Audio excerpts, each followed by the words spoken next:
Bonjour monsieur, alors je vais commencer par vous parler des documents principaux du projet. Donc tout d'abord, on a le fichier components.py. Donc là, il se trouve toutes les données, toutes les informations qui sont nécessaires pour créer le grid, les agents, etc. Donc on a la taille du grid, on a le nombre d'agents, on a des structures de données qui seront utilisées pour stocker, pour traiter les données lors du recherche de la solution. Donc voilà, après on a la classe master qui sera utilisée pour créer l'agent master bien sûr, qui est responsable de réorienter les grids, je veux dire les agents sur le grid, et qui est aussi responsable d'essayer de trouver la solution du problème en utilisant des différentes stratégies qu'on a implémentées. Donc on a fait ASTAR, DFS, BFS et IDS. On a aussi ajouté des fonctions utilitaires. Donc là, on a les fonctions heuristiques qui sont utilisées avec ASTAR. Là, on a des fonctions qui seront utilisées pour détecter si un état a déjà vu et pour l'éviter et pour ne pas le retraiter. Donc, puis on a la classe agent qui sera utilisée pour créer les agents qui se mettent sur le grid. On a ici les différentes propriétés des agents qu'on mentionnait dans le rapport. Là, on a des fonctions qui sont pas vraiment utilisées. Là, il y a la fonction move qui est utilisée qui permet l'agent à se déplacer sur le grid. Et ici, on a une fonction là, c'est une fonction pour lancer l'agent. Ça, c'est pour recalculer ou bien calculer à la distance euclidienne. Et là, on a une fonction pour déterminer si l'agent est arrivé à sa position but. Donc, maintenant, on a fini avec les classes ou les types utilisés. Donc là, on va voir l'ensemble des fonctions utilitaires. Donc là, on a des fonctions qui nous permettent de calculer la distance euclidienne entre deux cases ou bien deux agents sur le grid et de déterminer quel agent a la priorité de se déplacer sur le grid euh, en fonction de la fonction heuristique qui est basée sur la distance euclidienne. Donc puis on va voir cette fonction displayGrid qui est utilisée pour afficher le grid, bien la matrice sur le command line. Puis on a la fonction build qui initialise la matrice all agents arrived pour voir si on est arrivé à un état final et si tous les agents sont arrivés. Agents that can move, c'est pour déterminer les agents qui peuvent faire un coup sur le grid, qui peuvent se déplacer vers la case vide. Et finalement, on a l'ensemble des fonctions qui nous aident pour déterminer si un certain grid ou une certaine matrice dans un certain état pourra avoir une solution ou non. Et ça marche avec les matrices 3x3 et 4x4. Donc maintenant, je vais passer vers un deuxième document. Ça, c'est pour l'interface graphique et l'implémentation, la création des types et l'implémentation des fonctions qu'on a créées. Donc, oui, pour l'interface graphique, on a décidé d'utiliser Pygame. Donc là, on commence par créer des constants. Donc, ce sont des couleurs qui ne seront pas tous utilisées. Et voilà, on a aussi des valeurs pour des paramètres de la fenêtre. Et puis il y a des instructions de base et des fonctions de base de Pygame. Et sans oublier, on a aussi décidé d'utiliser les threads pour les agents. Donc pour chaque agent va y avoir un thread qui se lance et qui se termine lorsque l'agent est arrivé à sa position but. Donc, et finalement, on a la partie la plus importante qui est la game loop. Donc ici, on initialise la matrice, on crée le master, on essaie de trouver une solution, on crée les agents, on les crée. Après, le master va communiquer avec chaque agent pour lui demander de se déplacer euh, sur le grid pour atteindre la solution obtenue. Donc, je vais essayer d'exécuter. On va commencer avec Astar. Donc, on commence. Donc là, il est en train de initialiser la matrice et essayer de trouver la solution qui a été déjà trouvée. Donc ici, on peut voir aussi dans la command line qu'on a des itérations et dans chaque itération, ça affiche l'agent qui est censé se déplacer sur le grid. Et là, on a bien sûr l'interface graphique. Et une autre chose qu'on a ajouté, c'est les couleurs pour chaque agent. Donc l'agent en plus haut va avoir la couleur la plus claire et vice versa pour l'agent plus bas, sauf la case vide, donc il va avoir la couleur la plus foncée.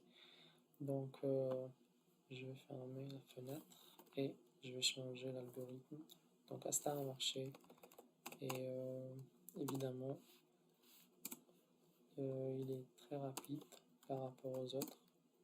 Donc BFS prend un peu de temps en termes de rapidité, mais en termes du longueur du chemin trouvé. Donc normalement c'est la même taille pour PFS et Astar. Donc on va attendre un peu.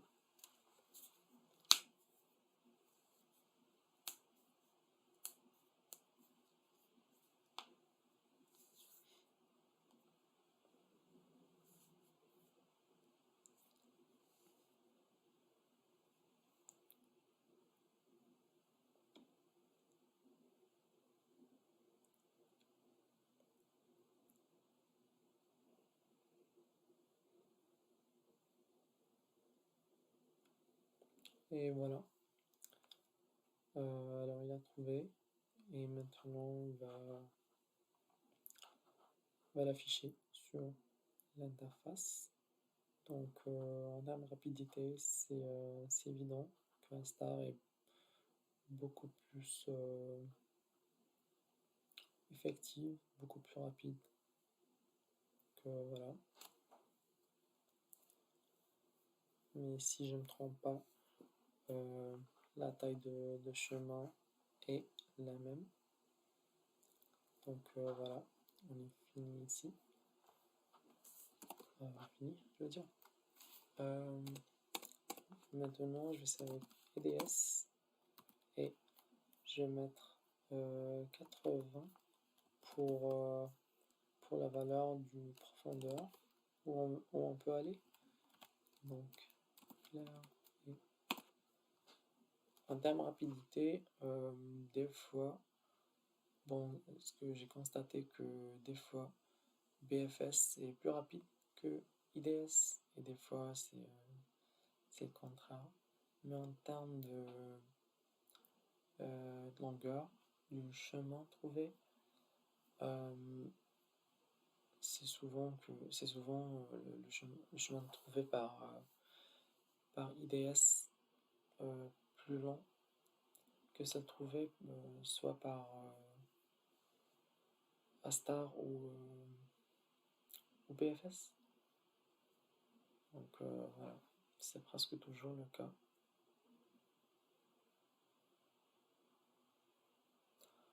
Bon, apparemment, il n'a pas pu trouver une solution avec 80, donc ça arrive. Juste essayer. On peut augmenter la profondeur, mais ça peut juste ralentir euh, le processus de la recherche. Donc, il a trouvé, il a trouvé une solution et ça va être normalement un peu plus long. Je crois que la solution qui a été trouvée par BFS avait 23 coups. 23 normalement. Donc souvent le chemin trouvé par IDS est plus long. Et voilà. On va déjà arriver à 30 apparemment. Et oui.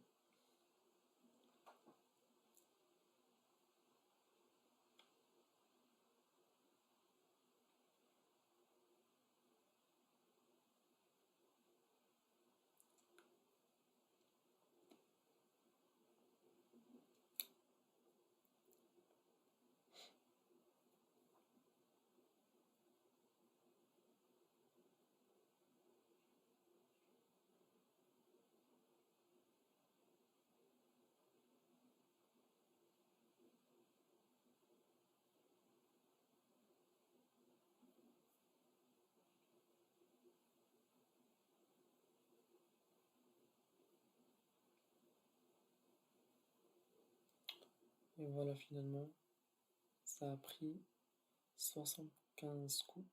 Donc c'est pas vraiment l'algorithme le plus performant. Mais voilà, il arrive à trouver la solution et à résoudre le problème. Finalement, on a IDS, je veux dire DFS, que c'est presque impossible. Bon, c'est pas impossible, mais ça prend beaucoup de temps pour toujours trouver une solution. Et maintenant, je crois pas qu'on peut l'afficher, mais je vais juste montrer que ça marche. Donc, voilà, on a DFS, mais avec la taille de l'état d'espace, de l'espace d'état, ça prend vraiment beaucoup de temps avec DFS, ce qui va jusqu'au bout. Et c'est souvent pas vraiment la solution. Donc ça prend beaucoup de temps pour rien. Mais voilà. Donc je suis pas vraiment montré que l'algorithme travaille à 100% parce que c'est vraiment dur. Faut attendre beaucoup pour avoir la solution. Mais si je vous montre l'algorithme, là on a l'algorithme, donc c'est tout logique, c'est tout correct. Donc faut juste attendre un peu beaucoup de temps pour arriver. Donc là on a la méthode POP pour enlever un élément de la fin de la liste qui contient les nœuds. Et donc voilà, c'est ça la partie qui montre qu'on a bien implémenté l'algorithme. Donc oui. Une autre chose, c'est la taille du grid. Donc là c'est 3.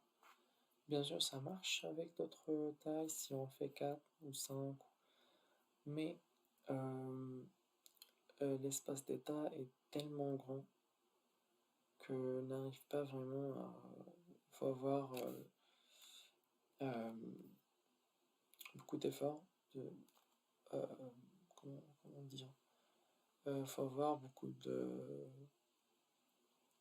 processing power pour pour arriver à une solution pour un 4x4 ou bien 5x5 ou etc. Si on veut essayer. Mais voilà, ça marche. Si il n'y a pas de bug, il n'y a pas d'erreur. Je vais changer la fonction ci, ça c'est la fonction pour détecter si